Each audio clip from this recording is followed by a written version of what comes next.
Just taking a wee second. I know.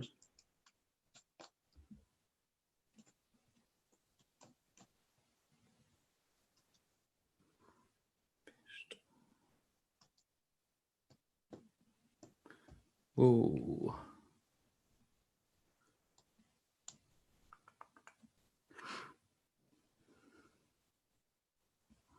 I think that's it working. 2 seconds. 3.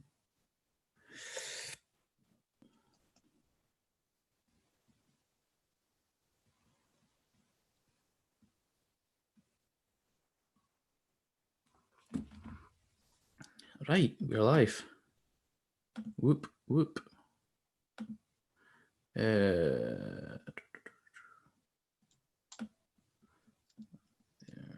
Oh, what's happening?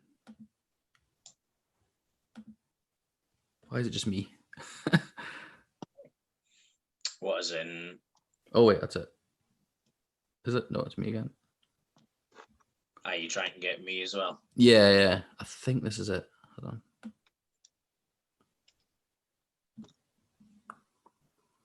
Yeah. Aye, there we go. Go and talk. Hello.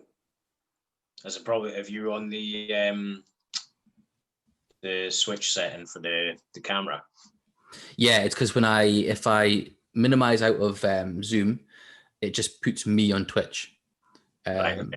But yeah, so when I chat to you, there's a bit of a delay on the Twitch.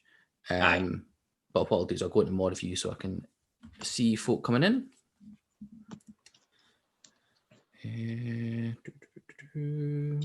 I got a nice view while doing this, so my cat was licking his dick. Nice. Amazing. What have you sat in? Right, I think we are good to go. One person watching. Is it you? I don't think so. I think Higgins is on. Okay, decent. If you're on, Higgins, put a wee message in the chat. We'll ignore it, but yeah. I've put on Twitter, I've put on Facebook, I've put in the Discord with someone else. There's 4 folk watching now. Perfect. Banging. Say hello, everyone. Hello, everyone. Not you. I'm saying everyone say hello. Well, still nice to be nice. Right, I'll just give it a couple of minutes so we can then get started, really. Just any stragglers. Cool. So, yeah. Oh, fuck, what I'll do is I'll need to change the name because it's not FIFA seasons. Let's go. Hi, you still Zoe on your no, Zoom? I changed it, yeah. Because otherwise I was joining as Eleanor as well. So right, okay.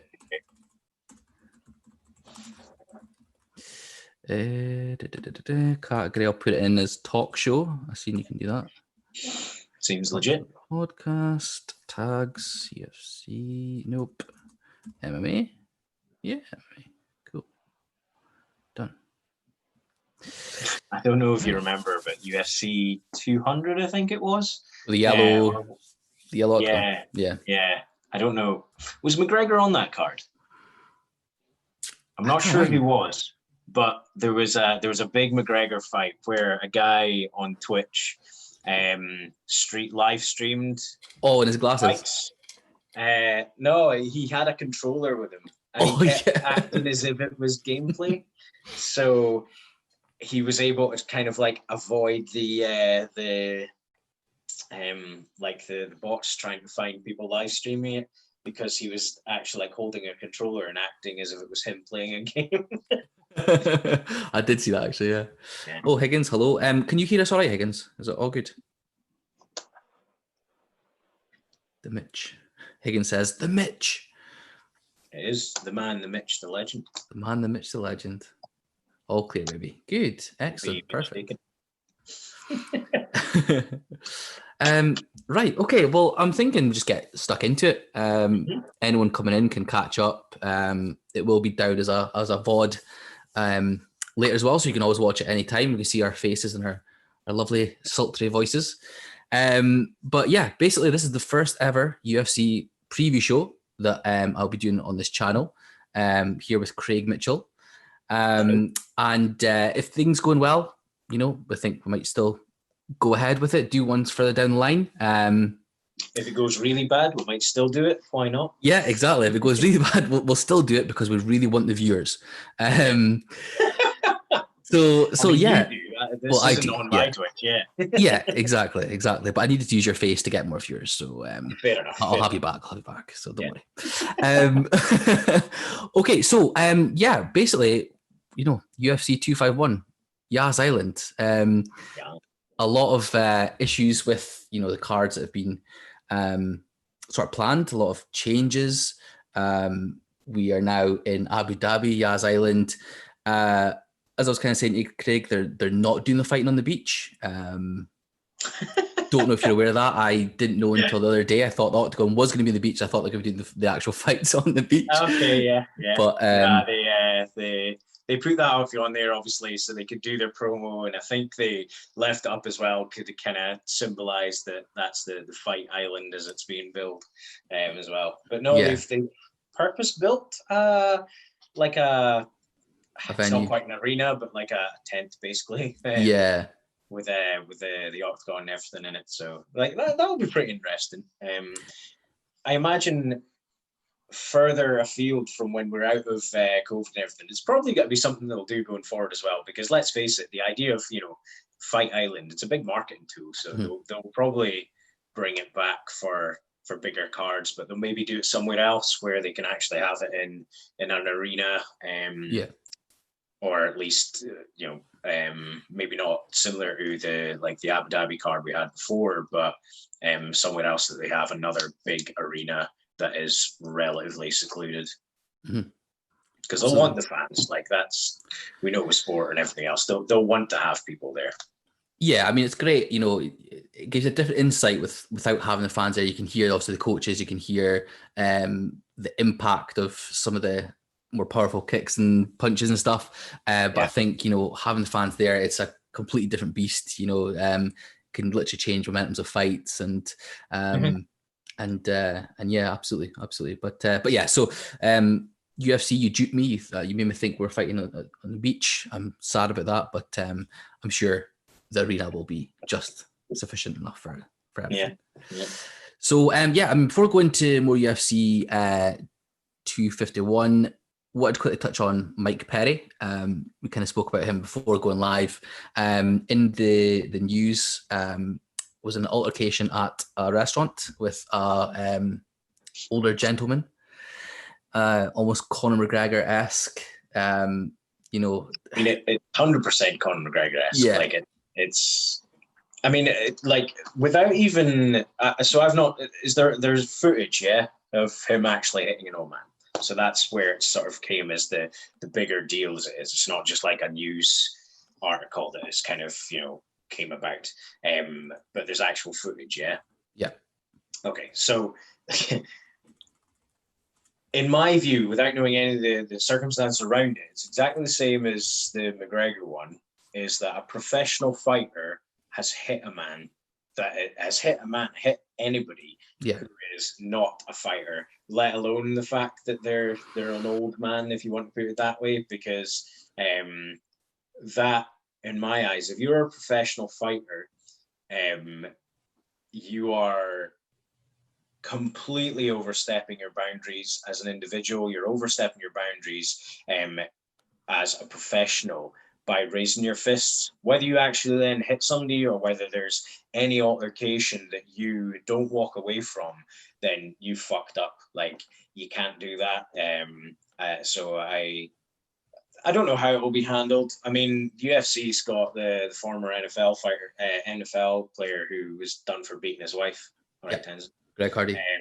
Which, like, that in itself, you should really be, as a company, distancing yourself from anybody who's involved in those sort of actions, especially as well if we think about in more global scale what's happening as like a second wave of Me Too. It's very different. You know, Me Too is centered around physical and emotional abuse, often towards women. And any sort of instance where you have an individual who does something against another individual and doesn't accept their actions as a massive fuck up, whether they've learned from it or not, and they are a better person now or not, it's not okay. Like, it's not. And I think actually possibly one of the biggest problems with it is the fact that we have the pound for pound greatest fighter in the world, John Jones, which for my eyes is very debatable. He has had a slew of altercations with the police, with the hit and run he was involved in, and he's been kind of brushed over as, oh, but he's a really good fighter, and he's learned from it, and then he's continued to fuck up. The last one was that he was done for, I can't remember the wording of it or the exact title of it. It's Paulson. Right, basically, sorry? Was it the Paulson? I don't know. No, the last one I heard was the the firearm. Yeah. Mischarge firearm. Yeah, mischarge firearm. Was it? And another DUI. So that, I mean, when you have somebody at the top of the sport who is doing these sort of actions, however good that person is, they should be dropped. Like, there will always be somebody better. There will always be a story to tell about another great fighter, and these sort of people should just be done away with.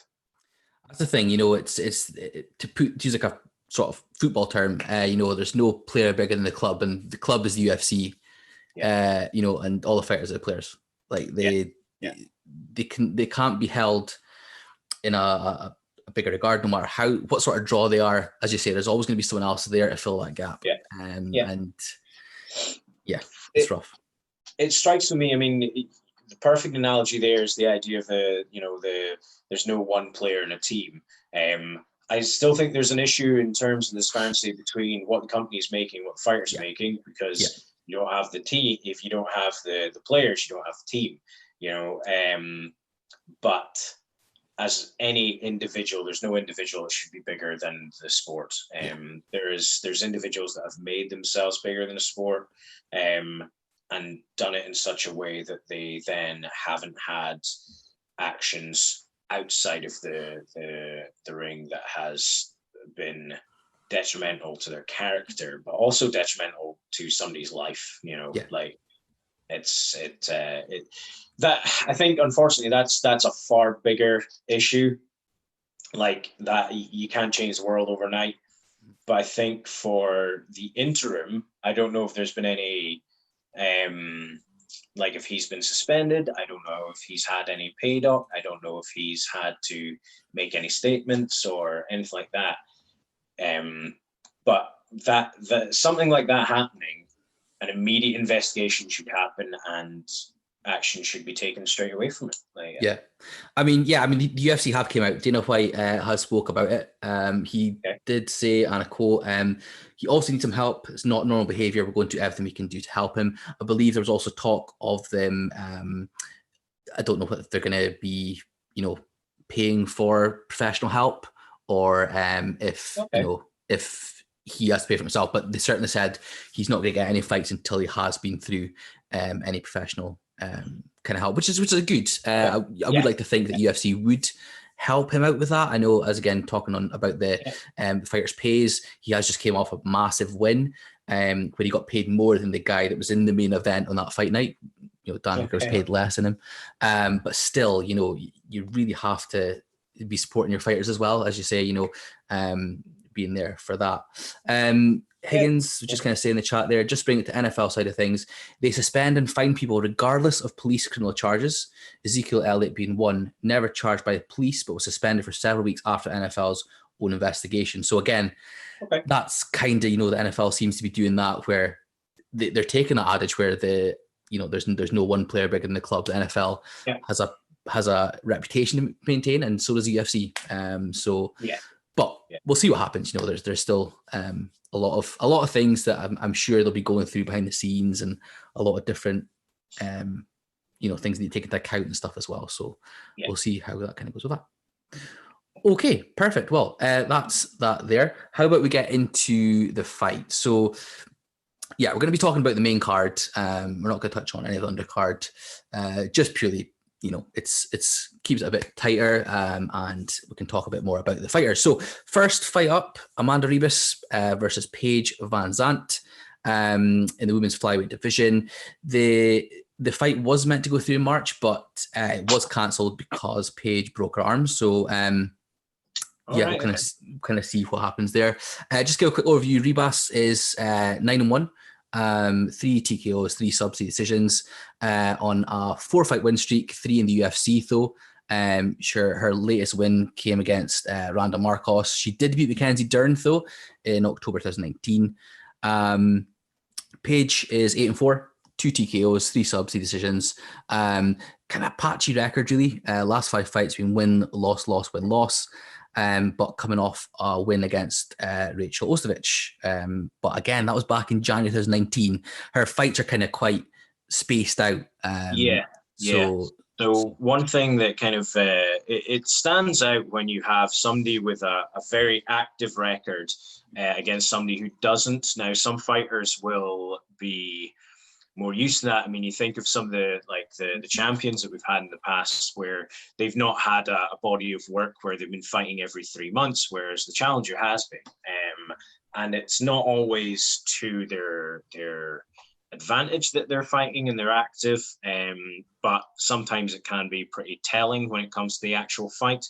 The interesting thing about Van Zandt, however, though, is it's not as if she's not been active. One of the things that she's been doing, we know that she did the Dancing with the Stars thing. So that was either last year before. Mm-hmm.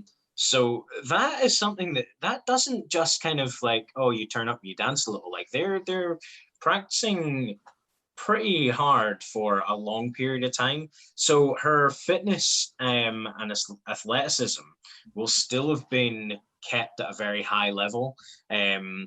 How much training she got to do in amongst that would obviously be very telling in her career going forward. Mm-hmm.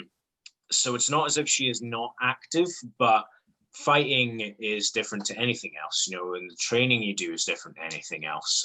There's no way to simulate fully being able to roll with somebody in terms of a grappling terms, or doing stand-up work. Punching on pads isn't the same as sparring by any stretch. Yeah. It's very different. I kind of I don't see her doing very well in this fight. Her last fight you mentioned against Ostovich, she got taken down a lot in that fight. She came off with a beautiful submission after potentially knocking her opponent out as well. So she armbarred her where she had both arms isolated. So, part of your defense is gone already.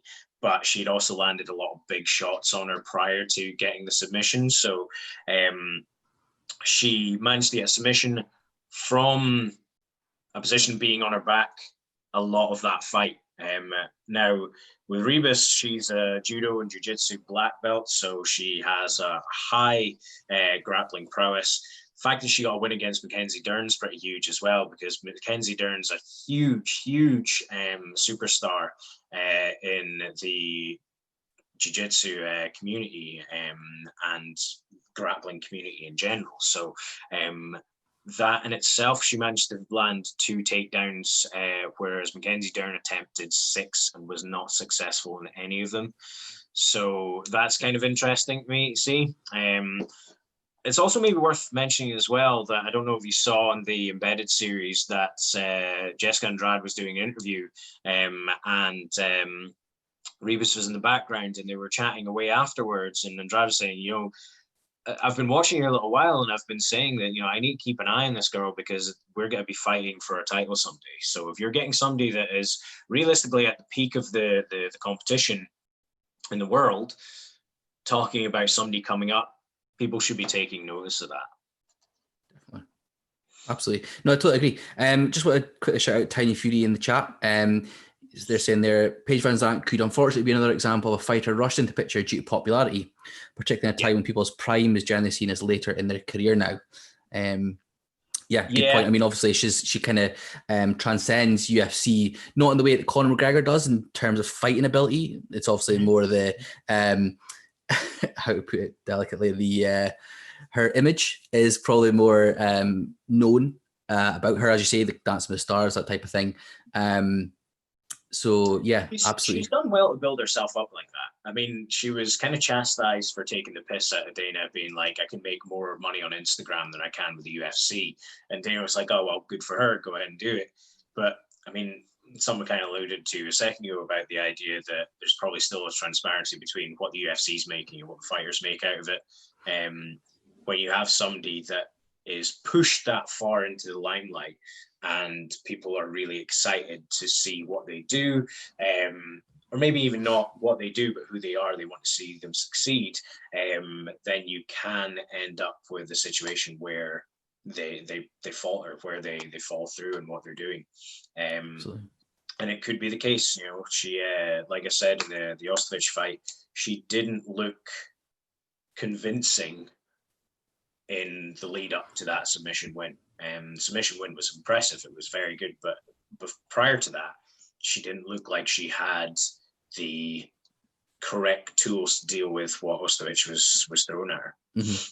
And the thing is, I know you also said, we kind of touched on a bit about ring rust and things, how, you know, she's been keeping active and all that sort of things. But again, you know, it's over a year since you fought in the octagon. Does that come into play, or, you know, it's tough? You know, it's something that a lot of fighters have been talking about for years. They've been highlighted as, oh, ring rust's a thing. Ring rust's a thing. Ring rust, you know, if you're out of the ring, then you get rusty. Dominic Cruz turned around and was like, it's all bullshit. You know, it's about your mindset. If you think you're going to be slow, you're going to be slow. If you have the confidence to just go in and do what you've trained to do, it shouldn't matter whether you're fighting 3 months apart, 6 months apart, a year apart. But it does come down to training and the mindset of it. If you don't have the right training in place in between that year layoff, and is it a year? I think it's a little over a year, is it? It was January 19th, 2019. So actually a year and a half, really, isn't it? Yeah. So even without everything that's going on at the moment, in January, it was a year since she last fought. So that is a long, long layoff, let alone what is happening in the world right now. And we're now 6 months later than January. And again, she's only just fighting now. So whereas Ribas has been more active again, she's fought, I think it's 3 times in the past year. This will be her 4th. So that is a sign that she's obviously doing something right. Her last fight was only 2 months ago. May. So that in itself. March, I think. March, was it? March. Okay. So that's still a pretty quick turnaround. March to July is not a long time period. That would suggest that she has went from one camp into another. And, you know, a camp's not just 100% training all the time, and you're never out of that window. You know, camp, obviously over 3 months, you'll have rest days, you'll have everything building up. There's probably been a time period in between that she has had a rest because she'll have spent, you know, 3 months prior to that training. And so, like, a camp's a bit of a stupid word, because unless you're literally going away and going somewhere different, you're still working, you know. And especially in this day and age, there is no fighter, or there should be no fighter, that is fighting at a professional level that doesn't train out with their camps. So yeah, again, that kind of maybe negates the ring rust idea a bit as well. Yeah, absolutely. Okay, doke. Perfect. Well, I mean, I think we've kind of went through quite a bit about that. Paige, I kind of just want to touch as well. I think, obviously, as I said, her image and stuff is the sort of main thing. But people, like, she's been on Dancing with Stars. She was a dancer. That was kind of her upbringing and stuff as well. So with her, there can be quite inventive striking, you know, fast feet and things like that as well. Do you think that comes into play against a fighter like Ribas? Yeah, I mean, any sort of background that you have helps with what you do. I mean, I think it's Eddie Bravo suggests that with jiu-jitsu, the best background for jiu-jitsu is capoeira. So if you don't know what capoeira is, it's Brazilian dancing martial art, the easiest way to kind of explain it. Or I think he even says breakdancing is the best sort of base for jiu-jitsu. So like Tony Ferguson, his breakdancing, and obviously is the he's one of the top of the world. Yeah, exactly. So I don't know how much you can buy into that, because there's movement in fighting that is different to anything else you'll do. Okay, so whether it be predominantly on the ground, everybody can throw a punch. Everybody can stand and throw a punch, no matter how wild or awful technique it is. You can throw a punch. The difference being is you can't grapple with somebody without knowing how to grapple. So when somebody has a background in some form of sport, then it will definitely help them. And dancing as well, because again, it's unnatural movement realistically, than what the human body is supposed to do, or what's designed to do. So it does help her, but I don't think it blends in well to that's what's going to help her win the fight. It might give her an angle, but if Rebus manages to close the distance on her and get her hands on her, that's not going to help her at all. It might help her survive a little longer if she has the cardio she's built up from that, which she did well in her last fight. You know, Ostovich was, like I said, on top of her for a lot of that fight. But Ostovich couldn't really do anything with it.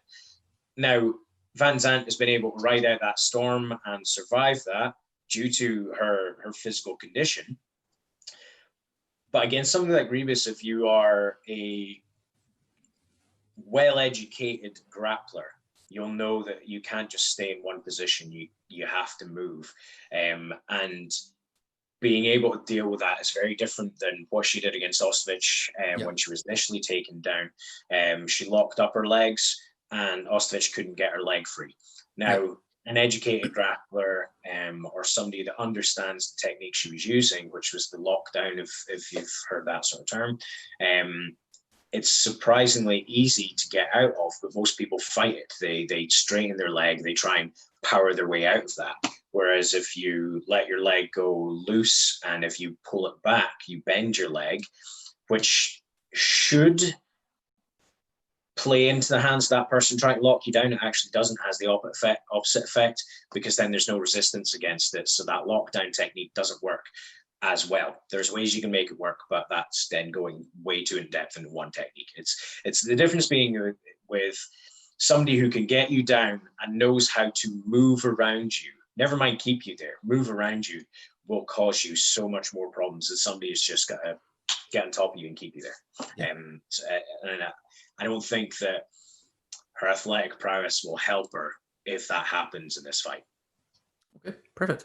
Okay, so predictions. What's your thoughts? I've got to go with Rebus. Just from watching Van Zandt's last fight, from the time that she's been out of fighting and the other activities she's been doing, I think that Rebus is far more active and is not training more for fighting, but has potentially been more fight focused than Paige has been over an extended period of time. So I'm going to have to go with Amanda Rebus. Okay. Yeah, I'm same as you. I've got Rebus. I actually got her as a sub. I think the ground game will be the main key. And yeah, it's going to be interesting to see, does Paige's sort of, inventive striking and stuff, can she do something with that while they're standing up? Because as I say, every fight starts from the feet. But I think if she gets taken down, she gets mauled. That's a nice way of kind of putting it. But yeah. Okay, perfect. Just quickly shout out again, Tiny Fury in the chat. What do you guys think of lockdown environment for fights? You don't have large crowd, big fight environment, but a lot of people like pure fight. Yeah, now being able to hear the contact coaches. Well, we kind of touched on that at the start. Yeah, it's so strange. It's when you've been watching UFC for a long time, you can, it's the crowd is what you listen for, you build on. Now with them being able to hear everyone, it's a completely different sort of way of watching and way of enjoying UFC. I think it gives you more of an insight into some things, and it's quite interesting. There's been a few instances of fighters actually listening to the commentators. The commentators can obviously see what's happening from a broader perspective, and listening to them when they're even just covering the match, which is very interesting. Which isn't a bad idea, because some of the commentary teams that we've got DC, we've got Cruz, we've got Bisping. Bisping, yeah, of course. There's another guy, Paul Felder, Paul Felder, who reacted to a tweet recently pretty well about his fighting. Somebody calling him a shit fighter, but a great commentator, and he's like, "Do you think that's okay saying that online?" And he's like, "Yep, because you'd kick my ass if I did it." Yeah. He's like, okay, fair enough. But these are guys who are active fighters. Commentators will only understand so much of what's happening, and somebody that fights, and an educated fighter like Dominic Cruz, somebody who analyzes everything he does as well as his opponent and other fighters. It's really exciting to listen to those guys. Even the likes of Joe Rogan as well, because Joe Rogan trains a lot. He is an educated commentator. And it's funny if you listen to Joe Rogan, especially about grappling. If something's interesting is happening on the ground, an outsider might not understand. An outsider to grappling, not necessarily just UFC, but a grappler understands what he's talking about and can look at something as like, oh, this is really interesting. And he'll weigh in on that point, and he'll talk about it for an entire round, maybe even 2 rounds. And the normal casual viewer is sitting like, what the fuck is this guy talking about? Yeah. Like, it doesn't make sense to anyone. But yeah, I mean, it's not a bad idea. And it's you're not going to get that going forward. It's going to be very different going forward. But I guess the bigger exposure you get, because if you think about the Ultimate Fighter, you get that, very close and personal. There's only a few people there. Like, they're talking to you, and they're you can hear them over. Their opponent can hear them. It's not like there's a crowd to sort of be over that. So you only get the snapshot of that with the Ultimate Fighter, but now we're getting entire cards. So you're listening to not just one coach talk, you're listening to, over the course of this time period, hundreds of coaches for hundreds of different fighters who coach and train in different ways. So I think from that perspective, we might even find that going forward, we start to hear more about that. And I think that can only be good to help develop other coaches and to help develop interest in the sport, as it's not just 2 guys or 2 girls going in there and swinging for the fences. So I think that's only a good thing that we get to hear that. Yeah, absolutely right. And I think as well, it's a good, again, for the casual viewer, it gives them more of like an insight into it as well, which is fantastic. But that kind of touched on LS_BNCH in the chat. He said, I think it's just like Ultimate Fighter and Contender Series in terms of quietness. Well, so kind of what you touched on as well. Ultimate Fighter has that similar kind of vibe. But yeah, it's great. Absolutely.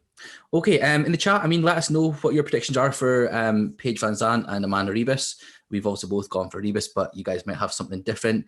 I asked my wife earlier what she thought. She has no idea about MMA, and she said Amanda Ribas because she didn't know the 2 names that I said, but she heard the Ribas part and thought she would do that. So that's where her knowledge starts and ends. Okay, so moving on. Next match, women's strawweight, Jessica Andrade versus Rose Namajunas. Now, Andrade, she is 20-7, 7 knockouts, 7 subs, 6 decisions. Last 5 fights are loss, win, win, win, win. Her only loss in that run was against Weili Zhang by TKO. Obviously, just before the Zhang fight, it was this fight again, the Rose one. We kind of spoke about this just before we went into before we went live. Yeah, very interesting kind of fight. Rose 8-4, 1 KO, 5 sub, 2 decisions, and her record is loss, win, win, win, loss. So obviously, as I say, last fight was against Andrade, where she got knocked out by Islam, and the 2 fights before that was a double against Joanna Jędrzejczyk. I think I said that pretty much right. I'm not going to correct you because there's potential that I've got some of my Polish friends listening to this. And sure. That's handed to me. So, so yeah, I mean, what's your thoughts with this fight here? You mentioned Islam there, and I was saying here before we went live that watching a highlight package for this fight beforehand, and I hadn't watched back the fight. I had almost forgot what had happened the last time they had fought. And when I saw it happening, I knew it. I knew I'd seen it. I watched it happen. But watching it back, that initial reaction immediately made me like, oh God, it's horrible. Because it was a fucking animalistic like drop on what it's not even just a drop on her head. So if you watch it back, the impact, she connects with the ground here, but bearing in mind she is folded up, so that crushes her neck, it crushes her chest, it takes all the air out of her. So she was badly hurt with that. She was able to get up from it, great, but that in itself was a horrible slam. Now, what I find interesting, if you go back and watch the first fight, is that was not the second time she got thrown, and she went up and round.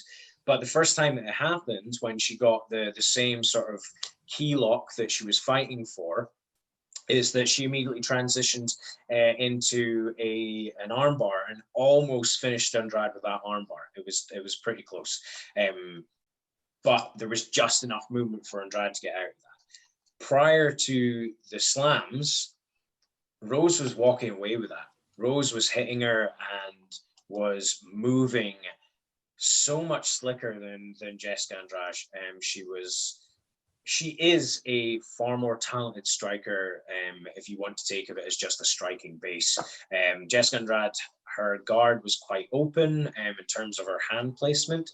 So you might know about the likes of a strict Muay Thai fighter. You know, they'll hold their hands out, but there's a point to that. The reason they have that wide open stance, you can't have that with MMA. You have to be tighter, and you have to be able to defend quicker.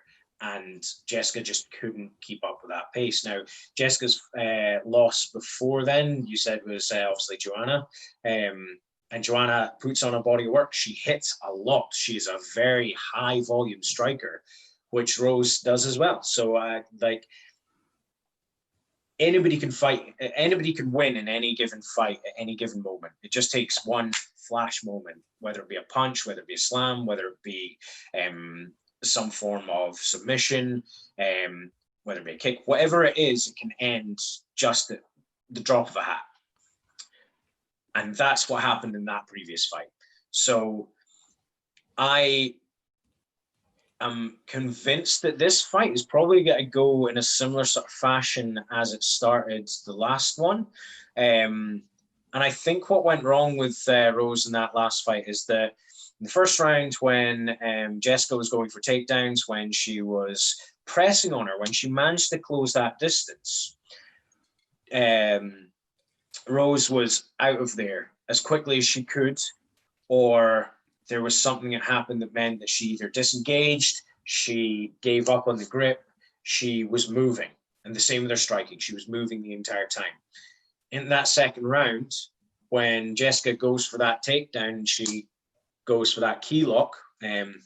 Rose goes for the key lock on her. Rose stalls. Rose takes a minute to let her fight that. And I think that's what went wrong. Is that second or 2 seconds of, okay, I'm comfortable here, I'm going to wait, Jessica capitalized on. And that is something that Rose can't do in this fight, because it will really, it'll cost her. It cost her in the last fight, and she kind of throws it off as, oh, I wasn't really ready, I had too much pressure on my head. But right up until that point, she was controlling that fight. She was really doing something that was picking apart Jessica Andrade that we'd only seen with Joanna previous to it. So I can see the fight going the exact same way, but hopefully not with that horrible slam finish like that again. But you never know. These two fighters have not been particularly active in between. So Andrade obviously dropped the belt to Wei Li. Yep. So since then hasn't fought. So I think this fight is really interesting because, I mean, when we first talked about it, I was like, oh God, that's like 4 title fights that we've got on this card. You were like, oh no, Rose Andrade's not a title fight. It's like, okay. But it could be a title fight that we have seen. It could be a title fight in the future. So I think this has the potential to be one of the best fights of the night. Because I think it's really interesting from that perspective of what happened before, but also the fact this is 2 women at the top of the game, 100%. Absolutely. Before I go to my thoughts, I'm just going to quickly run through the chat here. So I had a few people come in. Hello, Jay.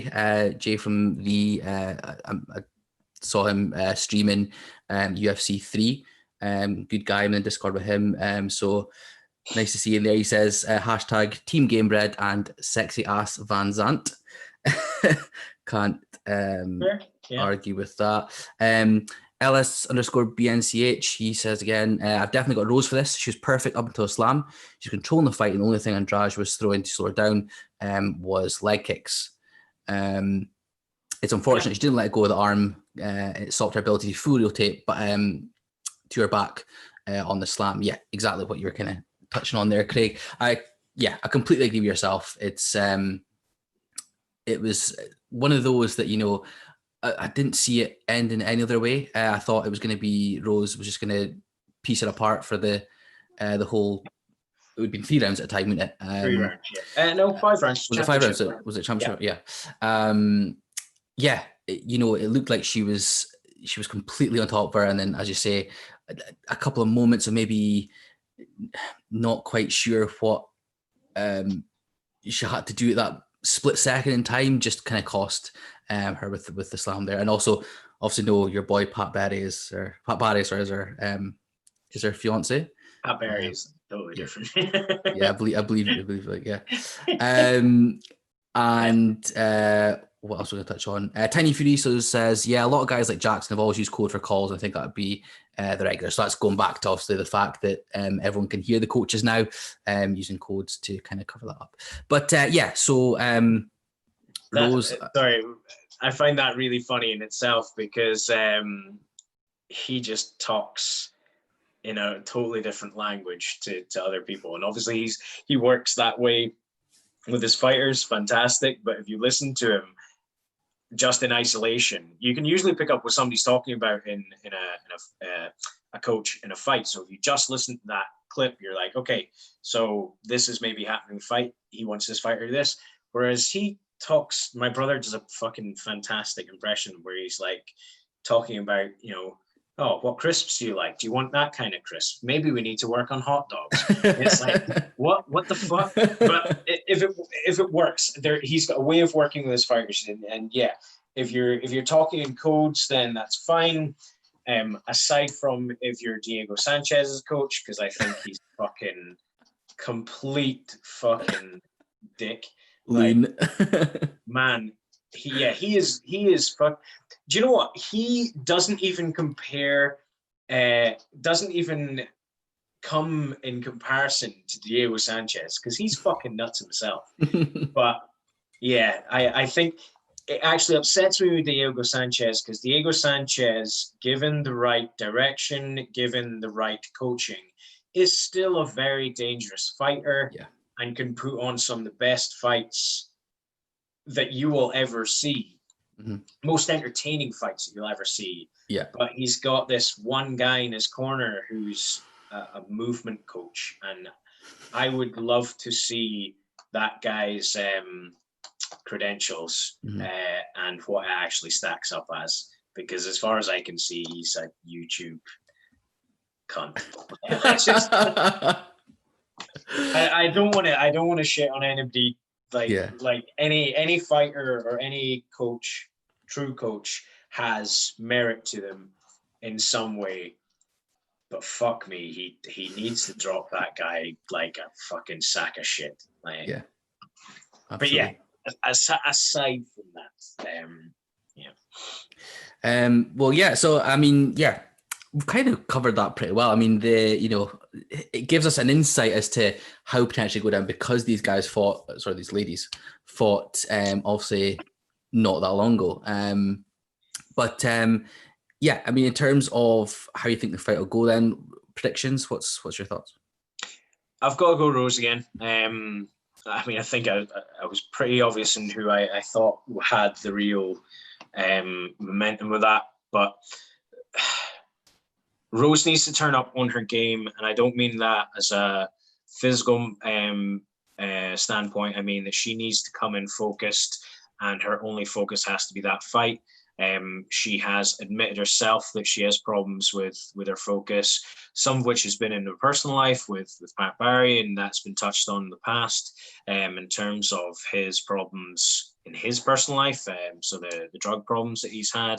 And I think it's easy to suggest that, you know, her losses come when things aren't right in her personal life, but I think it's what if she's just not 100% there, then it doesn't work for her. And she has a fucking incredible skill set, especially with her submissions. She's got a fucking flying armbar submission in Invicta, I believe, which people were going nuts about. Like that's the sort of crazy shit that she can do. And I think if she phrased it herself as, I just need to go in there and be a ninja. If she does that, has that mindset, she will come away with this easily. Okay, wow. Yeah, I'm the same as you. I have Rose. I don't think there's going to be a finish. I think Rose pieces her up. As we said, you know, the first round went in the last fight. I think she is smarter. She is, I say, more focused, and I think if she can do that and keep the range, keep sort of getting in there, you know, I see Rose in quite a one-sided decision, to be perfectly honest. Yeah, and we've only got 3 rounds to find that out. So even if the last one had went 5 rounds, we've only got 3 with this. So yeah, absolutely, that's probably pretty accurate. Yeah, and so just to again cover what my wife thought, she went for Rose. Didn't know why, just went for Rose. Fair enough. Nice name. Nice name. I think so. Yeah, absolutely. Just want to say thanks to LS_BNCH who has followed. Appreciate that. They are hyped about the fights and the UFC 4 announcement, which I completely forgot about. Yeah, they're going to be announcing that, or I think at least a trailer as well, aren't they? That's tomorrow, I believe. Yeah. Today. Sorry. Yeah. Today. Yeah. I know I'm going to be going for a nap at some point, so this is going to be the next. I'm exactly the same. I'll be going for a nap to make sure I'm ready for the fights. But yeah, that would be quite cool to see. Jay Geezer, he just realised today is fight night, so I think Jay's in America, so I think he'll be all right. You'll have decent time, but us in the UK, we'll need to go for a nap pretty soon just to make sure we are up and awake for the fights. UFC 4, I don't know if you saw, was it the cover? Is it going to be that Masvidal and Adesanya? I don't know if you're aware. At the moment, we've only seen EA Sports UFC 4, and it's done in the same sort of style to this card, the UFC 251. So kind of the it's got the EA Sports logo, and it's got the sort of quite green, neon, isn't it? Yeah, greeny, sort of purple, blue. I can't think of the word for it, but motif. It's not. Yeah. But like it's got that. So I actually think if we're sort of start taking bets on what that cover would be, it's probably going to be Adesanya and Costa, because I think that's going to be the next Ultimate Fighter. So yeah, I would put money on it being that, unless it is some other individuals that are big at that point. Yeah, because I'm sure I've seen a picture where it was Masvidal and Adesanya, and it looks like a rap album basically. I don't know if that was amazing. Like a leak sort of thing, or if it's actually confirmed or what. LS_BNCH. That rap album. Yeah, LS_BNCH in chat says it's correct cover Masvidal and Israel, so potentially that is the one then. But I suppose we'll probably find out tonight and see what they kind of say. Okay, doke, perfect. So. Next fight then is the first of the title fights, the Bantamweight Championship, which is vacant obviously after the Triple C, Mr. Cringe, decided to retire. Peter Yan versus... Sorry? Not a fan. Mr. Cringe. Oh, well, he calls himself that. Okay. So I mean, yeah, I mean with Cejudo, is I'm not a fan of his persona, the sort of cringe sort of thing, but in terms of his fighting style and in terms of his results, you can't look past it. It's one of those things. But yeah. Okay, so yeah, title fight. Peter Yan versus Jose Aldo. Yan is 14-1, 6 TKOs, 1 sub, 7 decisions. He's last 5 fights all in wins. He's actually on a 6-fight UFC win streak. So he's beat Faber, Jimmy Rivera, John Dodson, Douglas Silva, Jinsu Sun. Then we have Jose Aldo. Peter Aldo. All right, I'm Peter Aldo. Jose Aldo. He's 28-6, 17 TKOs, 1 sub, 10 decisions.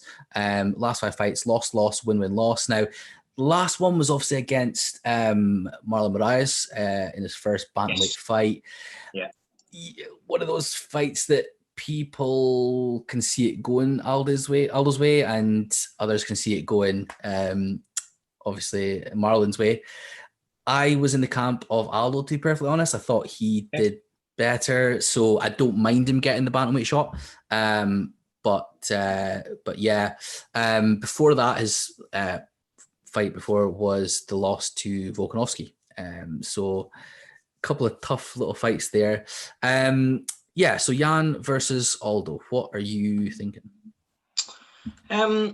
So I've got to be honest, I wasn't sold on this as a fight for the title purely because Aldo's got 2 losses prior to this, so I don't really think that it is fair on people in that division, because bear in mind he's only had 1 fight in division, which is a loss, however screwy it is on the cards. It's a loss all the same. So I think it's pretty unfair for him to be in that position.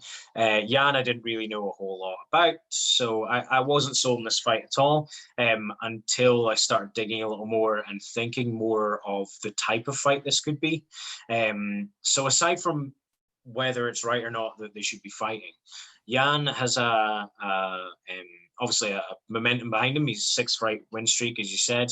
A couple of fairly big names in there as well. John Dodson, actually, I watched back that fight earlier on, and John Dodson, who is potentially the fastest man alive in the ring, he was getting outmaneuvered and he was missing shots, which a guy like John Dodson shouldn't be doing.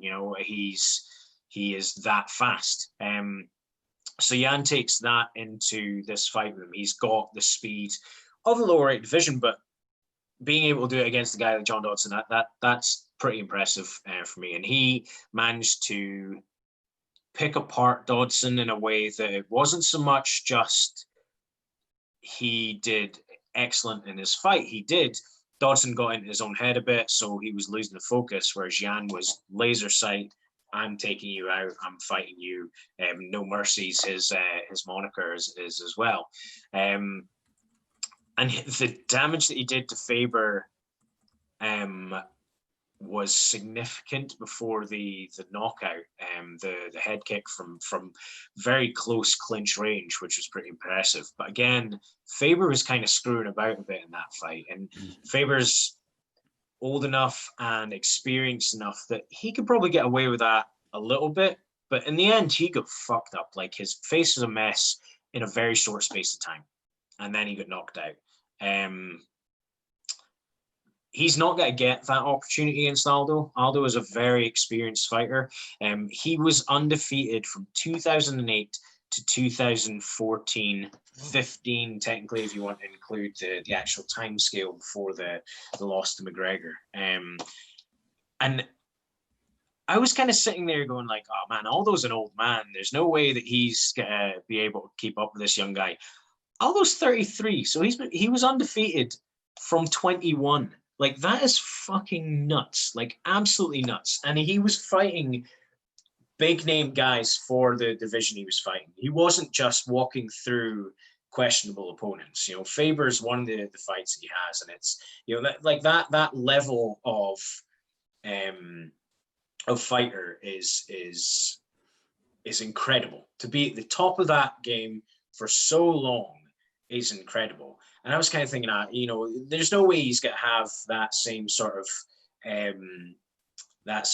momentum. He's an old man now. He's going to be slower and everything. But he's 33. If he fights the way that he used to, if he is ultra aggressive, if he puts a lot of pace, if he uses the leg kicks that we talked about, because he had like a soccer background when he was a kid, and he's got so much power in those legs. He can fuck a guy's legs up. This is going to be really interesting because Jan comes forward, cuts off the angles, so you can't escape. Aldo's not going to fucking run away from that. Aldo shouldn't run away from that. If he does, he might really struggle in this fight. But if Aldo can put in the body of work that he has done in the past and be aggressive, be on the front foot, be putting the pressure on Jan, then it could be a really interesting fight. But in saying that, I'm really concerned about the fact that Aldo is coming down to this weight again, because looking at him, so if you see his weight cuts that he did for 145, he was big and he cut down and he looked like shit. Like, he doesn't look good when he's cutting weight to that point. Now he looks a lot leaner. He is leaned out from where he was before. But even at the weigh-in yesterday, when he got on the scales, it had to be mask off, pants off, and he looked really concerned about the weight. And he also looked exhausted. And then once he had weighed in and he put his trousers back on and he's doing his pose, his body looked really gaunt, and it didn't look, never mind healthy, because a lot of guys will cut weight and look awful, but then when they put it back on, it's not so bad. He didn't look healthy, and he didn't look like somebody that should be at that weight class. Mm-hmm. I would far rather see him at a higher weight class if he wants to stick sort of physically in terms of his walking weight, if we talk it that way, where he is, because he says this weight cut's easier than ever before. But it doesn't look good. It doesn't look good. Yeah. I mean, that's it. It's even before the Marlon fight, when he said he was going to be going down to 135, there was so much made of it where, you know, he's kind of potentially struggled with 145 sometimes. But he looked fine. He looked all right. And apparently his weight, he dropped his walk around weight to make it easier to cut to the bantamweight.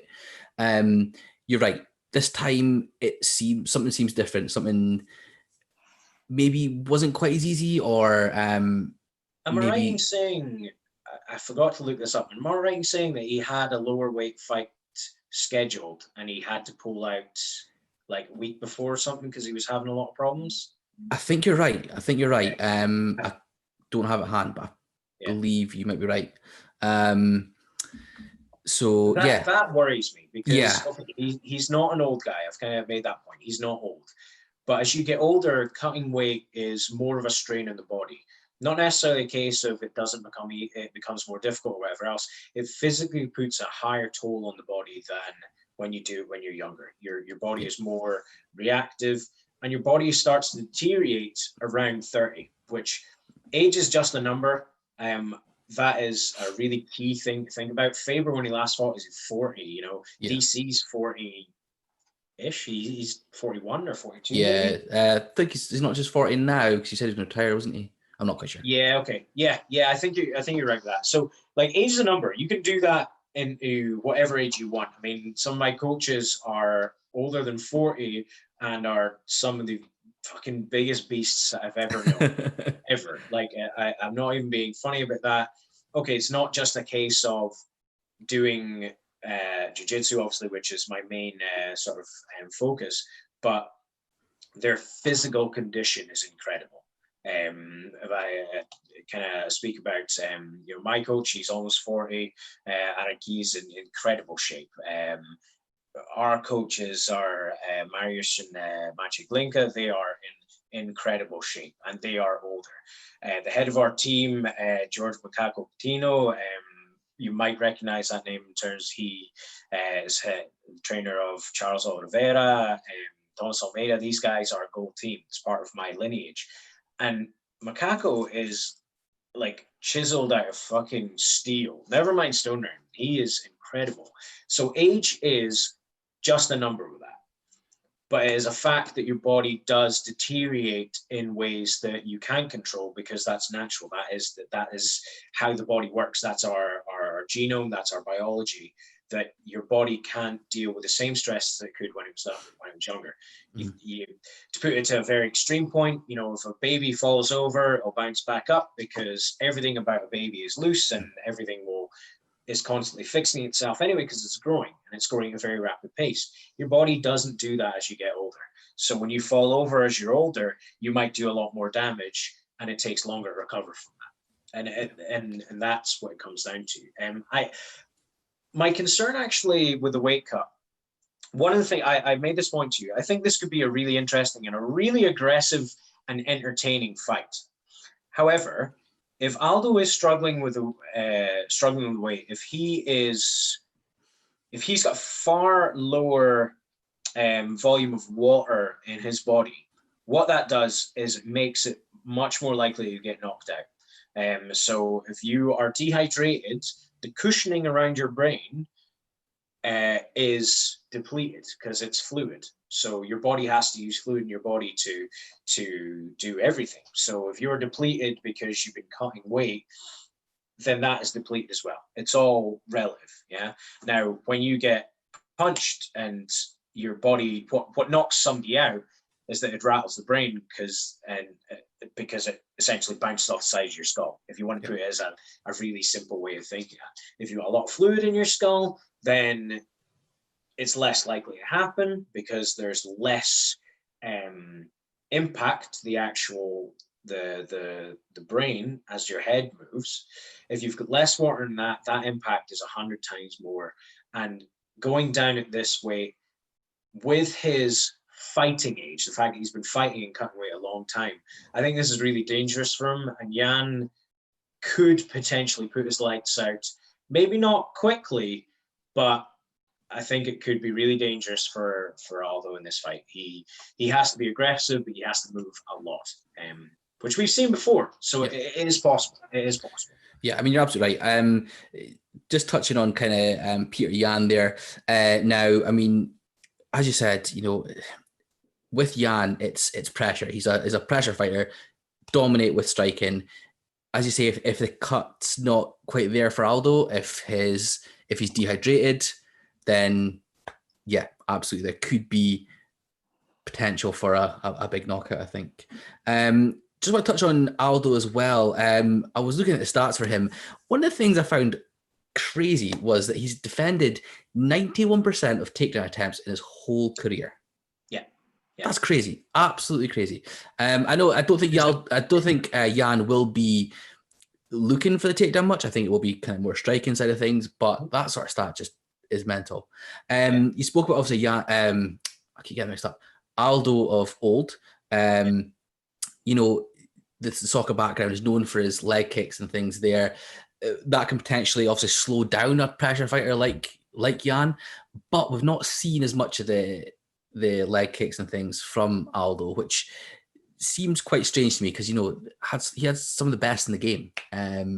Literally fight changing kicks. If it works, why would you stop? I can't think of a fight that Aldo had where his leg kicks weren't effective and he couldn't overcome it. Yeah. It might have been slightly different with the Edgar fight, so maybe he had to approach it a different way because Edgar, if you threw a leg kick on him, this was after he lost to Conor, if you threw a leg kick on him, he's got it. He's going to grab it and he's going to try and take you down because that was his base. So it's entirely possible that he went with a mindset prior to that fight of, okay, I can't use my legs, and that's just carried on. There's that possibility. I actually don't think with leg kicks on Jan, I don't think it would have the same sort of impact because he moves in a way that is far slower to cut you off. I'd say slower, he's a very fast fighter, but in comparison to somebody that might cut you off by bouncing a lot, he walks you down a certain way. So he'll set up barrier. You can't go this way. You can't go this way. So I'm going to keep pushing you back till you're at the cage. And then I'm going to cut off one of those ways, and I'm going to make that work for me. I don't think that makes that much of a difference if you take out Jan's legs as much, because that is about positioning and the way he is attacking. But if he can't get off with his strikes once he gets somebody there, then he's going to really struggle. And if Aldo does slow him down to that point where he can't get off with his strikes, he then can't move them. He can't dictate where that pace goes, and Aldo can be out the door in seconds. So it's probably less of a chopping a tree idea and slowing somebody down that way, but it's still, that was one of his biggest tools, and he should rely heavily on it, because it's nasty. Like those kicks and the way he would aggressively distract you and then boom, chop you down. Yeah, that should work for him. And I'd like to see it work for him. Yeah, absolutely. Okay, perfect. Well, predictions. What are you thinking? I think Jan walks away with it. I want to see Aldo win it. But my concern is that if Aldo wins it, he has to defend it, and he has to do this weight cut all over again. And I think that his body potentially be better suited to a slightly higher weight class. And I think he could still be extremely effective at that higher weight class. I mean, his loss to Volkanovski is, the champion. Yeah. So that shouldn't really factor into it. So, and it was a decision as well. It wasn't like a knockout or anything. It was a decision loss. Yeah. So I'd like to see Aldo win it, but for the division, it's maybe better if Jan wins it. Yeah, sure. I think that's just fact. Absolutely. I've got Jan. I think he is going to knock Aldo out, and I think it's going to be a late one though. I think it could potentially go 4 or 5 rounds, but I think it will be a late knockout for Pierre Jan. Ellis_BNCH in the chat, he says, sorry, I keep saying they say Jan second round KO. So yeah, I think kind of what we're potentially all thinking. I think we're going to see, it's going to be one or the other. It's not going to be somewhere in the middle. We're going to see an early finish, or we're going to see a late finish. Yeah. But it's very interesting. Like, it sounds really direct, kind of talk about Aldo as if, maybe he shouldn't be fighting anymore. I don't think that's the case at all, but this could be a really entertaining fight. Really entertaining. Absolutely. Okay, doke. Perfect. Let's move on then to the second of the 3 championship fights, the featherweight championship, the rematch. Alexander Volkanovski, Max Holloway. So Volkanovski is 21-1. 11 TKOs, 3 subs, 7 decisions. He's on an 8-fight win streak in the UFC. Last 5 fights were Max, Aldo, Chad Mendes, Darren Elkins, Jeremy Kennedy. Beat them all.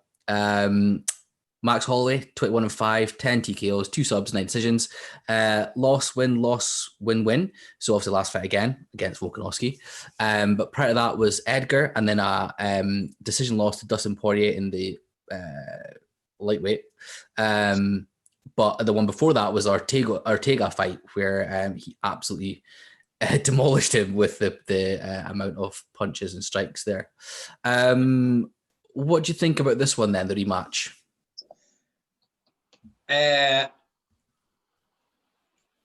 I'm really excited about this one because I think it's like, if you look at Holloway's body of work, so if we ignore the last loss and the Poirier loss, because Poirier is obviously above his weight class, he stepped in that very late. He has been undefeated and convincingly won most of his fights, if not all of them, prior to dropping the belt to Volkanovski. Now, if you look back at the fight, I watched this morning. The defining factor is Volkanovski's leg kicks. We were talking about Aldo a second there. Volkanovski didn't completely break down Holloway's movement in his legs. He did to a degree, but he did it with sheer volume. It's not like, Holloway had huge bruising all over both his legs that we've seen in other fights, or his legs were completely gone, as in like the Moretta and John Jones fight, where John Jones literally broke that guy's knees, like there was ACL, TCL, fucking CCL. Basically, all the ligaments in one of his knee were fucked, and most of the ligaments in the other one. You know, we didn't see that kind of impact with the leg strikes, okay? But the sheer volume of strikes and just pure strikes, the figures don't lie. Plain and simple, every single round, Volkanovski is ahead with the volume of strikes landed.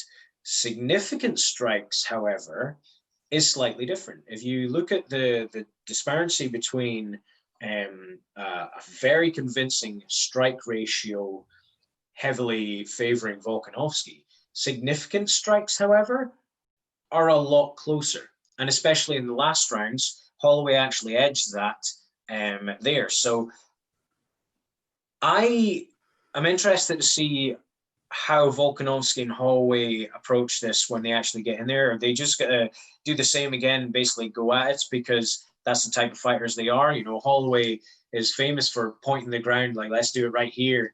And it works for him when he's already ahead. It didn't work for him in that last fight because he was doing that in the last round or so, or like the fourth round, and Volkanovski's like, I'm here. Like, you know, he wasn't all of a sudden coming into that instance where it's like, okay, you want to stand and bang. So I can't see the approach for either of them being different. But I'll be interested to see what happens with that. I'll be interested to see if one of them has decided to just go for something totally different, or if they're gonna just, you know, start round 6 basically, and see where it goes from there. Absolutely. I mean, yeah, you're absolutely right. It's I kind of touched this when we spoke before going live. Most leg kicks thrown in a featherweight fight in history. So massive. One of the things, third round, like, yeah, that by the third like round, yeah, it was like, okay, over 5 rounds. Like by the third round, he had that record. It's crazy. So, yeah. And especially with, you know, a weight class with Jose Aldo. You know, the one of the things I want to touch on with Max, I think you were probably thinking this as well, or you might have seen in the Embedded series, didn't really have a camp. It was all done over Zoom. What do you think that does for him? So, if you haven't watched the Embedded series, Max Holloway basically talks about the idea that he didn't want to put anybody in danger, so he spent most of his camp in isolation. He wasn't training with sparring partners and coaches and all these sort of things, as you said, sort of Zoom training. Now, Volkanovski got special permission from the Australian government to be able to train with a slightly larger group of people, with, I think it's about 8-9 guys, maybe 10. Okay, so as a figure, let's say 10. Okay, he basically had people living in his house. They rented a house across the street, and he had coaches and fighters in those 2 houses, and that was his camp. So still keeping it very close knit because obviously the dangers with COVID-19, but being able to do it in a way that he can still have a camp. Now, that to me rings alarm bells. And we didn't really speak about this prior to kind of going live, but we were both kind of alluding to it at one point, being like, there's something not right there. And Holloway has been incredible for his career for a long, long time, and he has been the best featherweight for a long, long time. But he will have never had the sort of nobody has ever had this sort of situation with coronavirus where you're not able to train with people. And for arguably the biggest fight of his career to get back to being the champion, to get back to the peak, because he's still got to be up there. But if he loses this, he's got a long way then he has to go back. They're not going to book a third fight straight away if Volkanovski does the same again. Now, the fight was close. The first fight was close. Let's kind of not go with the idea that, Volkanovski just chopped him up and destroyed him. He didn't. It was a close fight. They were both still competitive at the end of this fight. But if Volkanovski's been working and really working, and you see him in the embedded videos as well, he's been chopping a tree, so to speak, with a bit of equipment that his coach had built to work on his shins, to work on his conditioning, and to build up the strength in the shin bone so that he can kick harder. And if it does get, not so he can kick harder, so that if he kicks harder, that if somebody checks it, he's not going to get a broken leg, such as Silva, Yeah. And if Holloway has just been training at home, he's going to drown. He's going to get absolutely annihilated. Like, he would have to have incredible personal discipline to push himself more or as much as if somebody's next to him. I mean, I've been training, like I've been cycling, I've been doing some training at park. It is nothing compared to the training that I do normally. I'm not a pro fighter, but I'm feeling the effects. I am missing that effects of being able to roll with people, being able to spar with somebody in any way, shape, or form, whether be standing, on the ground, whatever else. You can't mimic that. Plain and simple. You can't train on your own without at least one training partner and expect to go into a championship fight like this. A championship fight that you are the underdog. You're the guy that has to go in there and prove to everybody that you are the shit. You are the fucking best in the world. It baffles me a bit. And I don't believe that he's just done a camp purely on Zoom, because somebody would have had to say to him, what the fuck are you playing at? Somebody must. Yeah, it's that's what he's saying. Like, okay, yeah, that's crazy, really absolutely. crazy. And yeah, if that is the case, as you say, not having a support network there, like physical kind of training with someone else, surely that's going to have an effect. But I suppose we'll kind of see what happens with that there. Quick shout out to Saint Ignon 34, I think that's how we say it. Says Masvidal's going to win tonight. And we've got Kenzie Cat lurking as well. So yeah, we'll get into the Masvidal one after this Holloway Volkanovski discussion. Yeah, absolutely. I just kind of wanted to touch on firstly Volkanovski's camp as well. He's with the City Kickboxing Gym. They are on an absolute tear recently. Obviously, the main sort of guys they have are Israel Adesanya, and Dan Hooker as well. Up-and-comer Kai Kara France, well, he is with them. They're doing something right down there in Australia. And, I think they could be one of the big gyms. Certainly you've got your American Top Team. You've got your Albuquerque Jackson gym as well. So, yeah, shout out to them. Winklejohn, yeah, sorry, that's the one. So, yeah, that is crazy to hear the guys they've got there. Yeah, okay, so Max and Volkanovski, what is your prediction? Volkanovski. I can't, from watching the first fight back, he was able to use the leg kicks to get in and not necessarily do damage to him, but to touch him, to hit him, to actually get a strike on him. Max is very rangy and he is able to use that to great effect, and Volkanovski found a way around it. And if what we're talking about there is correct, it's got to go the same way. Whether it goes the 5 rounds again or not, I think it's still got to be Volkanovski that's got to be, and still. Absolutely. Yeah, I've got the same thing. Volkanovski, I'm going for a decision though. I think it's going to be very similar to last sort of fight. Yeah, just the kind of overwhelming leg kicks. As I say, it's interesting to see what will happen with the fact that Max potentially hasn't had a camp. Yeah, we'll see what happens, but I'm going for Volkanovski decision. My wife, I forgot to say about the last fight, so I think she chose Aldo to win again because of the name, I think. And then she said Max because it's easier to say. So we will see what happens with that.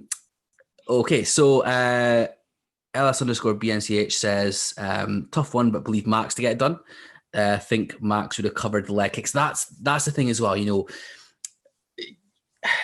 if Volkanovski is the same thing from the last fight, has Max learned from that? Has the fact that he potentially has only done a camp over Zoom, does that then negate the fact that, he's not been able to potentially train for that?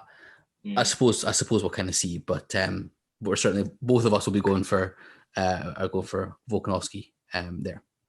Okay, now the big one, the main event, welterweight championship. Kamaru Usman versus Jorge Masvidal. Usman 16-1, 7 TKOs, 1 sub, 8 decisions, 11 fight UFC win streak. Mental in one of the deepest divisions that we have. Last couple of fights, obviously the Colby TKO punches. The Woodley fight where he won the welterweight is probably one of the most dominant challenger performances I have ever seen. He absolutely ragdolled Woodley that. And before that, RDA, Damian Maia. Then we go to Masvidal. Took the fight, obviously, 6 days notice. Now, 6 days notice doesn't necessarily mean he wasn't training. There's been talk that Dustin Poirier has been saying that he has been training with wrestlers for a long time in the sort of understanding that Usman was his next fight. So when you hear 6 days, it sounds great, but I think maybe it's a little bit longer. But Masvidal, 35-13, 16 TKOs, 2 subs, 17 decisions. Last 3 fights been wins, a couple of losses before that. So obviously, last one was the BMF against Nate, the flying knee against Askren, and the one before that was the KO against Till. But before that, a decision loss to Stephen Thompson, decision loss to Damian Maia. With Masvidal, is it hype from the way the last couple of fights had been? Is he the next superstar? I don't know, because I remember watching Gamebred when I think he was in one of the Ultimate Fighters. I could be wrong with that, but I'm fairly certain it was either around the time I was watching an Ultimate Fighter series, and he was always kind of, if you go further back in his career win-losses, he's got a big chunk of wins, but he's got losses thrown in there. And, against the likes of Damian Maia at the time was going on a bit of a tear because nobody could deal with his jiu-jitsu. I still don't think there's people that can properly deal with his jiu-jitsu because he is of a different level. He is incredible. But as a stand-up fighter, he chooses not to be a stand-up fighter, which it's. I don't think it's a good idea for this current generation of fighters, but that's kind of by the by. He is incredible. Like I really like Damian Maia. And after that as well, Stephen Thompson. Stephen Thompson again was on a tear. Stephen Thompson was the guy. But I think if you ignore the Askren fight, that was just mental, absolutely mental. Yeah. And if you ignore the Nate Diaz fight, because there's people talk about, oh well, Nate Diaz, it was a stoppage, but Nate Diaz is better across so many fights. He was still doing really well against him. He was still pretty much up 2 rounds for that. Now the problem with the Diaz brothers, not just Nate Diaz, but Nick Diaz as well, they've been cut a lot. They have taken a lot of shots that have busted them open. Now, you hear about it more common with professional wrestlers, that when you get that buildup of scar tissue because you're blading all the time and you're getting hit with things that cut you open all the time, that scar tissue is nowhere near as flexible or as healthy as the rest of your skin. Your skin's generally quite flexible, so if you get hit on your skin normally, you might bleed, yeah, okay, it might cut you open, but the damage is probably going to be a lot less than if you have essentially some brittle, inflexible scar tissue. So Masvidal would have known about that. He would have known, if I cut this guy, they're going to stop it. He bleeds a lot. Makes sense. I think he caught him with an elbow potentially, or a number of different shots actually that caused it to get called off. And he makes the point that it's this is bullshit, he's fine and we want to keep going. But fuck that. If you are a fighter of that caliber, he might love fighting and he might want to be the street Jesus persona. He gets that win, doesn't matter. Now, the fight before that, fight before Askren, however, Darren Till. Darren Till is a fucking big guy. He's now fighting at middleweight, right? Yeah. And that was at welterweight. And Darren Till was hitting him with a lot of big shots, really incredible hits, punches. He dropped him with his first punch in that fight. And Masvidal was able to recover very quickly. So I think it's really interesting, this one, because Usman has got a lot of power behind him. He was able to ragdoll, not so much ragdoll, but he was able to dominate Woodley when he won the title. And he was able to keep a pace on Covington until he was able to just fly through, because that was still a pretty close fight otherwise. So I'm not concerned that Masvidal is going to struggle with Usman because Usman's strong. I'm not concerned that Usman's got powerful hands. I'm actually not even concerned about the short notice, because as you've made the point, he's been training for wrestlers the entire time. Darren Till has a great MMA wrestling base, and he is a fucking big, tough guy. Askren, incredible MMA wrestling base. He's had to train for wrestlers for his past two fights. Why is this one any different? And I made the point earlier, no MMA fighter, professional MMA fighter right now, worth their salt, stops training. So there's no way that he has just kind of went, oh yeah, I'll take this fight on 6 days. He'll have been ready. I actually, on the embedded series, it looks like he was getting tested either before or the same time as Usman. I think he was in the wings. I think Dana had an idea of a ringer in case this fucked up. Yeah.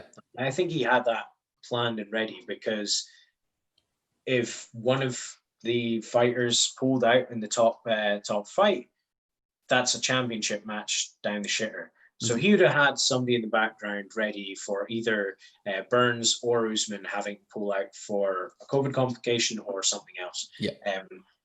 So yeah, I don't believe for a second that this is 6 days notice. Yeah. He's known about this. He's been training for this. And it will be interesting to see how it actually pans out, because you've got Usman, who is very good as a wrestler, but can stand and bang, and Masvidal, who loves to stand and bang, and has a 78% takedown defense stat, which is pretty impressive. Like, that in itself should show you he's not a slouch. He's been fighting for a very long time. He is an intelligent fighter in the way he plays with people a bit. And you need to remember the fact, I think it was at the Super Bowl, these guys have already had an altercation. They don't like each other. And that either weighs in heavily in Masvidal's favor, because Usman's going to come in a bit more amped. But he managed to handle himself against Kobe pretty well, and Kobe fucking pisses everybody off. So that's it. Yeah, I mean, you're absolutely right. That was a point I was going to make. When you think about Usman and how he enters into fights, he doesn't change his mindset. It's all about getting the win. It's not about certainly during the fight, it's not about this is what the pass is with this person. I need to beat the fuck out of him. It's not like that. I think he's a very calm, collected, intelligent individual who knows what needs to be done to win a fight. And you were talking about obviously Masvidal and his intelligence in terms of fighting. I just want to give a shout out to a guy I follow on Twitter at Downward Elbow. There's been a few tweets that have came out recently that they've done basically breakdowns of fights, and put some little notes here and there about what's happened in the fight. And one of the things that Masvidal did against Till, because as I say, Till dropped him, Till was looking really good. He sets up these little traps that that sort of draw you into fighting in ways that he can then exploit, and he did with that overhand left that ended up winning the fight.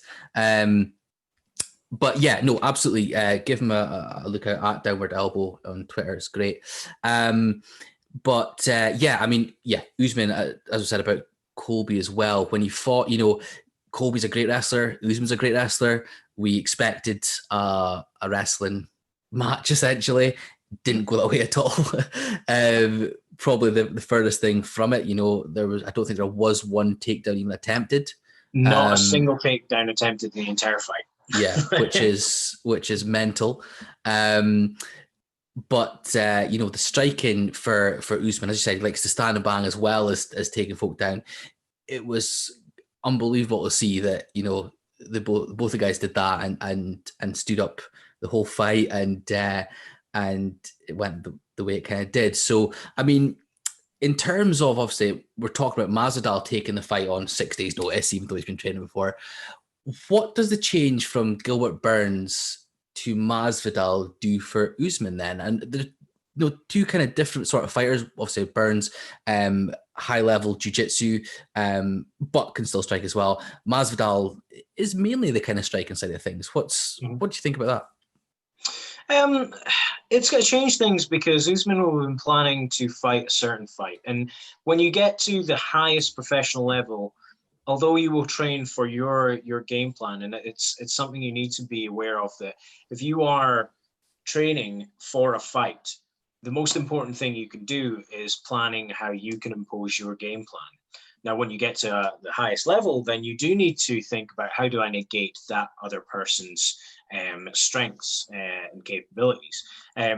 In terms of Gilbert Burns, you mentioned that he's got a very strong jiu-jitsu game, but has good striking as well. Masvidal is predominantly a striker. He still has a ground game. He's not gonna slouch in that, and a pretty good defensive takedown record. So I don't think it makes a huge difference. And again, we talk about the idea that Masvidal has been training with wrestlers and training for wrestler opponents for quite some time. Usman's going to be the same. Usman will know that Masvidal was on the radar at some point. So a successful fighter will be able to adapt very quickly. It doesn't matter if it is a complete switch from a complete striker you're fighting to a complete grappler you're fighting. It shouldn't matter that much. You have to be able to impose your own game plan and do what you want to do, and not forget about what your opponent wants to do, but you need to be able to impose yourself. You need to be able to execute your skills, not your game plan, execute the skills you have. So if you have a very strong jab, you're going to use your jab. Now, the difference being is, if you're jabbing against a striker, you're doing it to maybe set up more strikes, more combinations. You're doing it to keep somebody away from you and to be in their face, and you're using it to that effect. If you're jabbing against a grappler, you're keeping them away with that jab at distance so they can't shoot on you. You're still jabbing. You're still doing the same technique, but it's how you utilize it. So realistically, if he has been training for a fight and then has having to train for a different opponent, it's not going to be a huge change for him. He's going to have to go in and win that fight and perform the way he has to, whether it's Gilbert Burns in front of him or whether it's George Masvidal. Yeah, and I suppose that's the thing of being a champion as well, isn't it? You are going to be the one constant, or hopefully be the one constant over many fights, and those many fights can change in an instant, within 6 days, within a couple of days, and you've got to be ready for that sort of thing. Shout out to Lloyd, UFC. I believe that's one of your pals. Craig says, "Yo, Craig, yo, Massey. How's it going, Lloydie?" We're kind of just towards the end of this. We're talking about the final fight, Masvidal and Usman. If you've not caught up the rest, as I said, it will be on video on demand afterwards. Check out my channel, follow me, and you can have a look at it after there. So yeah, I mean, we've kind of discussed it in sort of quite a bit. There's been a few things to discuss with Masvidal and Usman. Let's get into them predictions. What's your thoughts? I actually think this is the closest one to call for me, because I think that Masvidal, I would actually put money on a prediction that he'll run at him and he'll throw a technique, whether that be your Superman punch, a flying knee. He tried to stop Till's leg with an oblique kick. He kicked him in the nuts by accident. So Masvidal has the quickest knockout in UFC and probably the quickest ball shot in UFC history as well. But Usman has got a bodywork behind him, and the Woodley fight really showcased the fact that he can smother somebody. Now, it's whether Masvidal can weather that storm, like he did with Darren Till, and then be able to come out victorious. So I'm going to go with Usman for this, but that is just, I'm picking a name. I genuinely, I can't see which way this one's going to go. Yeah, I mean, I completely, it's going to be possibly it could be the most exciting fight we've seen in a fair couple of maybe a couple of years, really. The babble behind it we've touched on, they've had altercations in the past. The star power of Masvidal, he's the momentum that he's riding right now is incredible. So for me, I've got Usman as well, but okay. I feel like it can be one of these fights where either it's going to be a early massive knockout for Masvidal, or it could be Usman ragdoll and Masvidal for the whole 5 rounds. But I'm going to go with not Masvidal. I'm going to go with Usman for that, definitely, and we'll see. But again, with Masvidal, if he wins, I think it'll be fantastic. He'll be another champ, the BMF and the welterweight champ. Because we're obviously counting BMF as a real title. But yeah, we'll kind of see how that goes. Lloyd, yes, MUFC, my bad working on words. I'll watch it for sure. # Team Masvidal. Yeah, check it out. Absolutely. I mean, yeah, like I said, it's going to be on demand. LSBNCH says, toughest one for sure. I want Masvidal to win, but if I had to put my life on it, it would be Usman decision for me. Yeah, I think that's maybe going to be the sort of the majority going for that. But again, as I said, with Masvidal, I suppose anything can really happen. Yeah. I'm not going to take things from there. One thing we haven't talked about with any of the fights, although they have purpose-built like an arena for this, the heat in Abu Dhabi is going to be fucking intense. And any of these fighters could struggle with that. So we could see a complete fold by somebody as well. Because, I mean, if you think about Verdum versus... Oh, shit. Staffson. No. I can't remember his name now. Trains with DC, former heavyweight champion, Velasquez. Yeah. Velasquez. Velasquez wasn't ready for the change in the elevation. Yeah. And Verdum was. And I could see that we have the potential that somebody is going to wither in this heat. And that could be anyone in the main card. Anyone. Yeah. And I think it's quite telling as well, when you're watching Embedded, they've been flying backwards and forwards, getting COVID tests in Vegas, going out to Abu Dhabi, coming back, then going in a private plane back to Abu Dhabi, sitting in quarantine for 48 hours in a hotel room. They've been there for, I think, a week, maybe most. If you're sitting in a hotel room for 2 days of that, where you got your aircon and stuff like that, are you then acclimatized to the heat and the humidity? Probably not. I mean, they were going outside and the cameras were literally fogging up. That's how humid it was. It was there. So that surely will be a very interesting thing as well. Lloyd MUFC says Usman ground and pound or early Masvidal. So yeah, I completely agree. I think it's one of those. Okay, well, I think we've kind of covered everything there. I just want to quickly touch on what is coming up for the UFC as well. So after this card, after the UFC 251, there isn't a couple of cards in Fight Island. We've got UFC Fight Night 172. That is on Thursday, so that's the 16th. The card for that is, the sort of main event is Calvin Kattar versus Dan Ige. Good little fight there. Molly McCann's on that as well. Jimmy Rivera. But I mean, Kattar and Ige could be a very, very, very good fight. One after that, we've got, now I'm going to try not to butcher his name, Davison Figueroa. Didn't butcher that, trust me. Didn't butcher that. Yeah, try and not butcher it, but right. You gotta go out with a fucking hacksaw. I'll do it by syllables. Davison Figueredo. Davison is fighting Joey Benavidez in flyweight. That is the main fight there. But we've also got Jack Hermansson versus Calvin Gastelum in middleweight.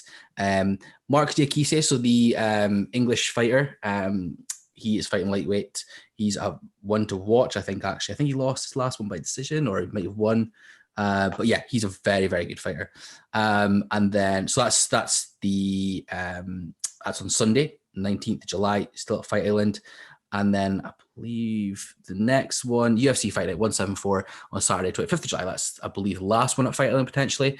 That's your Robert Whittaker and Darren Till fight, which could be very, very interesting. Huge. Yeah.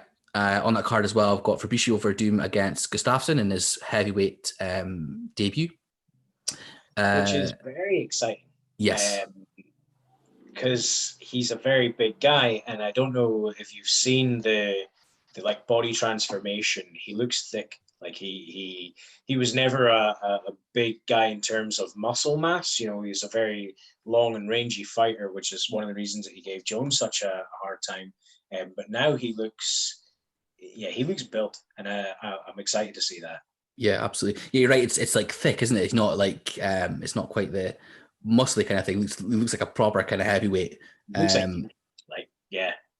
He's packed on the muscle, and because he's been away for a long time, and he's evidently been working towards that. Mm-hmm. Or you would suspect he's been working towards that. That's got to be a lot of muscle that he's put on. He's not a chunky boy, you know. Yeah. He's not Craig Mitchell. No, yeah, fuck. No. Let's not go there. But I saw a brilliant. I'll send you a brilliant meme, and it's statue of David, and then it's got David underneath it, and then they've like fattened him up and called it David underneath. And I was like, my mate that sent me this, I was like, oh yeah, but what if he looked like COVID before? Just want to quickly shout as well. Also on that card, we have a Scottish fighter, Paul Craig. He is fighting. I am not going to try to pronounce this name, but there's a lot of Z's in it and a lot of D's and V's as well. So he's fighting there. Shout out to Paul Craig. Follow him on Twitter at PCraigMMA. He is Scottish there. And Cowboy Oliveira as well. He's fighting that card. That's the 25th of July in Fight Island. So a few really tasty kind of fights that are coming up in different things. But I think while they've got this facility, it makes sense for them to double down on it. So that's 4 events in a month, starting from the 11th. So it's like half a month, you know. Yeah, absolutely. And I think, you know, it's so unique as well what they're kind of doing. So that's my dog barking.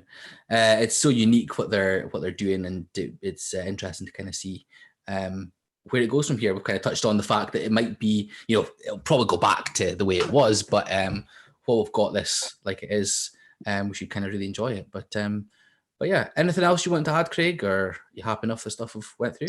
No, thanks very much for having me do this. So it's been fun. Obviously, if you're watching this because I've shared it to you and you're interested in UFC, obviously keep following Ewan because he's playing some games and having fun on Twitch. I do want to say that I've got 2K20 NBA downloaded. And do you remember how much I fucking sucked at the previous one? So I'm going to give this one a go. I can't remember. It was like 17 or 18 that I had. So I know that excites you. You're on the PlayStation though, aren't you? Yes. Oh, you're an Xbox. Xbox, yeah, I know. Get out. Well, I'm sure once COVID's over and stuff, we can certainly get a local game set up, and I'll absolutely destroy you. No doubt, because I couldn't work out the last one. I was fucking. It was the one that Spike Lee had directed the story. Oh God, yeah, that was 18, I think. Okay, so it was that one that I played last, and I couldn't. I started playing it. It was like, oh yeah, I get the shooting mechanic, and then after that, I just couldn't do it. It was like, what the fuck is wrong? It's tough. Like it's a really steep curve. Like, but it's great. Higgins says PC Master Race. Can't argue with that, really. But yeah, okay. Well, yeah. So just again, want to thank everyone so much for coming along. We had, I think, about 7 viewers at one point, so that's great. I've just started up the streaming. We're playing a lot of FIFA, NBA, maybe some Call of Duty if Higgins can persuade me to do it, and some Game Pass games and things like that as well. I've got a capture card, trying to get things set up, so I could potentially be doing PS2 and Switch games on stream as well. But that's not working, so we'll need to see what happens with that. If you haven't already, as Craig said, follow myself. I don't know about you, Craig, but I'm up for doing these again on some of the bigger cards. But we will be watching this tonight, and we'll get the Zoom call going again so we can discuss it while it's ongoing. But I'm really hyped for it. I'm sure you are as well, Craig, and I'm sure everyone in the chat will be buzzing for it as well. If you want to watch this again, as I say, it will be available on my Twitch channel, twitch.tv/Massey1903, where you can click my name on the stream here, and you can have a look at it. Follow me on Twitter at Massey1903 as well. Keep it nice and easy. Yeah, I think that's kind of it. Thank you, Higgins, for being the mod, for putting in a couple of the links to the Twitters for Downward Elbow and Paul Craig. Like I say, give them both a check and a follow. Jay as well, give a shout out to you for the Discord you got me into. I know a couple of you guys from there are in this as well. So it's great for that. We're kind of just want to build a community and take things from there. Follow Higgins as well. He is streaming. He's now affiliate. Lucky bastard. And he so that's twitch.tv/collective unit. You can click his name in the chat as well, give him a follow. I gave him some bits the other day, so I'm basically funded his whole streaming setup now. But yeah, so we'll kind of keep going with that. Who Lilo me? Yes, Lilo collective unit. But yeah, thanks so much, Craig. Thanks so much, everyone, for coming along. And yeah, take care. Right. Bye-bye. Bye-bye.